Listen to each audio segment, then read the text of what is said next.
স্নেহ ছাত্রছাত্রী, আমি দীপান্বিতা ম্যাডাম, আমার ইউটিউব চ্যানেল দীপাস টিচিংয়ে তোমাদের সবাইকে স্বাগত। তোমরা দেখতেই পাচ্ছ এখানে বেশ কিছু এমসিকিউ আছে এবং বিভিন্ন ধরনের।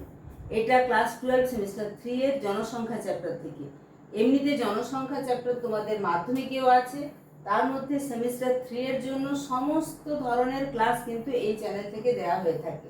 তাই অবশ্যই যদি চ্যানেলটা এখনো সাবস্ক্রাইব করে না থাকো, সাবস্ক্রাইব করে নোটিফিকেশন অল করে দিও এবং বন্ধুদের মাঝেও শেয়ার করে দিও, যাতে তারা জানতে পারে যে এই চ্যানেল থেকে সমস্ত ক্লাস 12 যারা সেমিস্টার 3 তারা সেমিস্টার সিস্টেমের দ্বিতীয় ব্যাচ। প্রথম ব্যাচে যেরকম প্রথম থেকে ছিলাম তোমাদের সাথেও একদম প্রথম থেকে পরীক্ষা পর্যন্ত তোমাদের যা যা প্রয়োজন তোমরা কমেন্ট সেকশনে জানাও, আমি অবশ্যই তোমাদের প্রয়োজন মতো ক্লাস দেবো।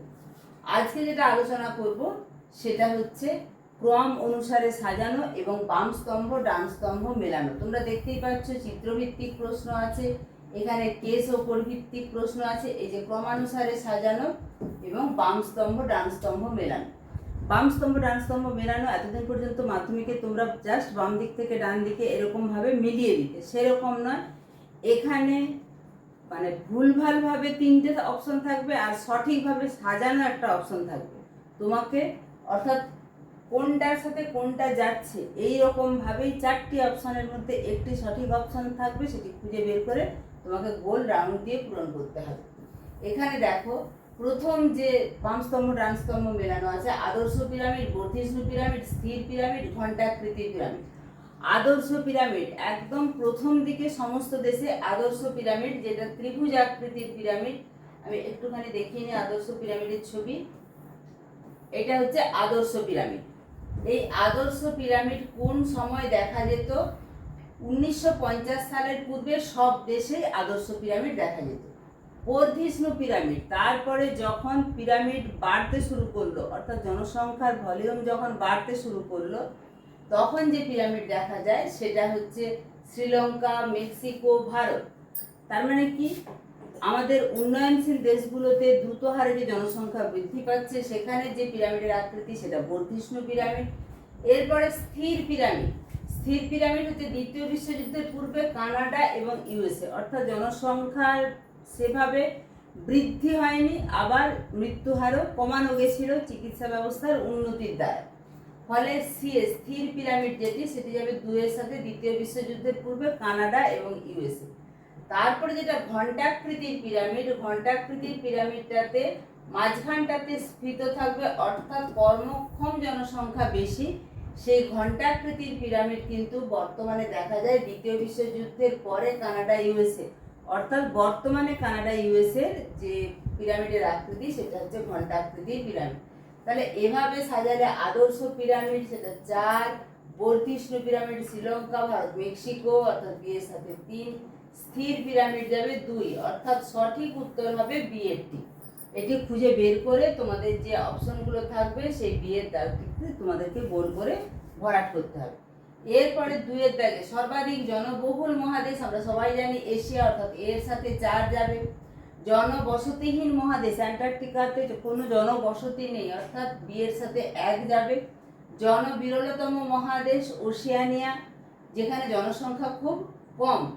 সর্বাধিক জনসংখ্যা বৃদ্ধির হার বেশি, সেটা কিন্তু আফ্রিকা মহাদেশে দেখা যায়, অর্থাৎ ডি এর সাথে যাবে 3।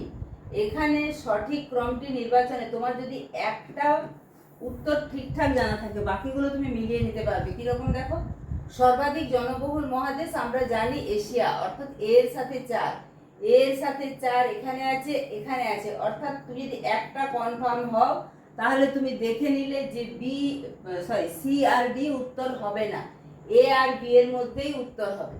এরপরে জনবসতিহীন, যখন আমি দেখছি 2টো 4 আছে তখন আমাকে আরেকটু খুঁজতে হবে। তুমি যদি একটা অ্যান্সারে কনফার্ম হও যে হ্যাঁ আমি এই অ্যান্সারটা জানি এটাই কনফার্ম, তাহলে কিন্তু যদি এখানে আর একটাতেও 4 না থাকতো তুমি সেটাই কনফার্ম হয়ে যেতে যে এটাই উত্তর হবে। কিন্তু এখানে একটু কনফিউজিং, এর সাথে 2টো দাগেই 4 করা আছে। এবারে আমরা যেটা জানি জনবসতিহীন মহাদেশ অ্যান্টার্কটিকা, অর্থাৎ বি এর সাথে যাবে 1, তাহলে বি এর সাথে যাবে 1 এটাতে আছে। ফলে একদম তুমি শিওর হয়ে যাও যে এটাই হবে সঠিক উত্তর। এরপরে যেটা বলছিলাম সঠিক ক্রম অনুসারে সাজাও। জনসংখ্যা অনুসারে মহাদেশগুলিকে বড় থেকে ছোট অনুসারে সাজাও। এখানে এশিয়া, ইউরোপ, দক্ষিণ আমেরিকা, আফ্রিকা আছে। আমরা জানি এশিয়ার জনসংখ্যা সবচেয়ে বেশি, তারপরে আফ্রিকা, তারপরে ইউরোপ, তারপরে উত্তর আমেরিকা। তাহলে এটা সঠিকভাবে সাজালে যেটা হয় সেটাতে হচ্ছে এটা সঠিক উত্তর।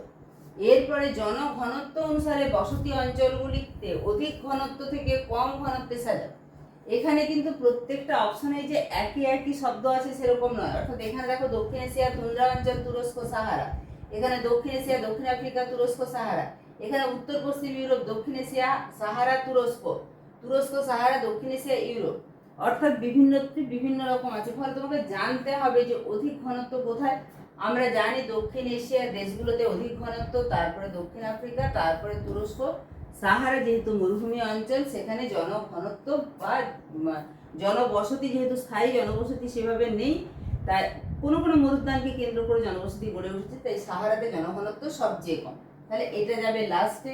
এখানেও তুমি লাস্টে এটা মিলিয়ে নিতে পারো যে সাহারা, দেখো এখানে এই দুটোতেই এমনভাবে অপশন দেওয়া আছে, তুমি দক্ষিণ এশিয়ার সবচেয়ে বেশি জানো, দক্ষিণ এশিয়ার দুটো দাগে দেওয়া আছে, এবং সেই দুটো দাগেই সাহারা সবচেয়ে কম জনঘনত্ব, সেই দুটো দাগেই দেওয়া আছে। ফলে তোমাকে খুব কনফার্ম হয়ে জানতে হবে এই তুন্দ্রা অঞ্চল তুরস্ক, দক্ষিণ আফ্রিকা তুরস্ক, তার মধ্যে কোনটাতে জনঘনত্ব বেশি। দক্ষিণ আফ্রিকাতে তুলনামূলক বেশি, তারপরে তুরস্ক। তাই সঠিক উত্তর হচ্ছে বি। এরপরে চলে যাব 3-এর দাগে। জনসংখ্যার পিরামিডকে অনুন্নত থেকে উন্নত দেশের নিরিখে সাজাও। আদর্শ পিরামিড একদম অনুন্নত দেশের জনসংখ্যা পিরামিড, যেটা দেখালাম ত্রিভুজাকৃতি। তারপরে যেটা দেখা যায় সেটা হচ্ছে বর্ধিষ্ণু, অর্থাৎ জনসংখ্যা বৃদ্ধি পাচ্ছে। তারপরে স্থির, অর্থাৎ জন্মহার মৃত্যুহার দুটোই স্থিতিশীল। তারপরে ঘণ্টাকৃতির জনসংখ্যা পিরামিডের মাঝের অংশটা, অর্থাৎ কর্মক্ষম জনসংখ্যার পরিমাণ যেখানে বেশি, যেটা উন্নত দেশের জনসংখ্যা পিরামিড। তোমাকে এটা খুব ভালো করেই জানতে হবে যে জনসংখ্যা পিরামিড যেটা ঘণ্টাকৃতির পিরামিড, সেটা হচ্ছে সবচেয়ে বেশি উন্নত দেশে। এবং আদর্শ পিরামিডটা সবার প্রথমে দেখা যেত, অর্থাৎ সব দেশেই প্রথম যে জনসংখ্যা পিরামিড দেখা যেত সেটা আদর্শ। তারপরে ধীরে ধীরে যেটা বাড়ছে সেটা বর্ধিষ্ণু, তারপরে স্থির, তারপরে ঘণ্টাকৃতি। তাই এখানে সি হবে সঠিক উত্তর। এরপরে বাকি প্রশ্ন যেটা চিত্রভিত্তিক বা কেস ও কোড ভিত্তিক। কেস ও কোড ভিত্তিক প্রশ্ন কিন্তু খুব সহজ, কারণ তোমার এখানে যে প্যারাগ্রাফটা দেয়া থাকবে তার মধ্যেই উত্তর থাকবে। তাই আমি বলবো তোমরা প্রথমে সিম্পল বা বেসিক টাইপের করতে পারো, তারপরে কেস কোড ভিত্তিক, তারপরে চিত্রভিত্তিক, তারপরে সাজানো বা অ্যাসারশন রিজনিং বা শূন্যস্থান পূরণ বা বাম স্তম্ভ ডান স্তম্ভ এগুলোতে যেতে পারো। কেস কোড ভিত্তিক এবং চিত্রভিত্তিক প্রশ্নের উত্তর কিন্তু আগে করে নেবে। এগুলো করতে বেশি তোমাদের মাথা মানে হয় না যে অ্যাসারশন রিজনিং এ কোনটা কার সাথে বিবৃতি যাবে, কোনটা সঠিক ব্যাখ্যা, কোনটা সঠিক ব্যাখ্যা না, অনেকটা মাথাটাই ঘেটে যেতে পারে। তাই এই প্রশ্নের উত্তরগুলো আগে করবে। এইভাবে নিত্য নতুন ট্রিক্স পাওয়ার জন্য আবারও বলবো চ্যানেলটা সাবস্ক্রাইব করে রাখবে এবং প্রত্যেকটা ক্লাস পরপর দেখতে থাকো। তাহলে থার্ড সেমিস্টার পরীক্ষার সময় আর কোনো রকম কিছু অসুবিধা হবে না। থার্ড এবং ফোর্থ সেমিস্টার মিলিয়েই কিন্তু তোমাদের ফাইনালের রেজাল্ট এটা মাথায় রাখতে হবে এবং প্রথম থেকে মন দিয়ে পড়াশোনা করতে হবে। ঠিক আছে?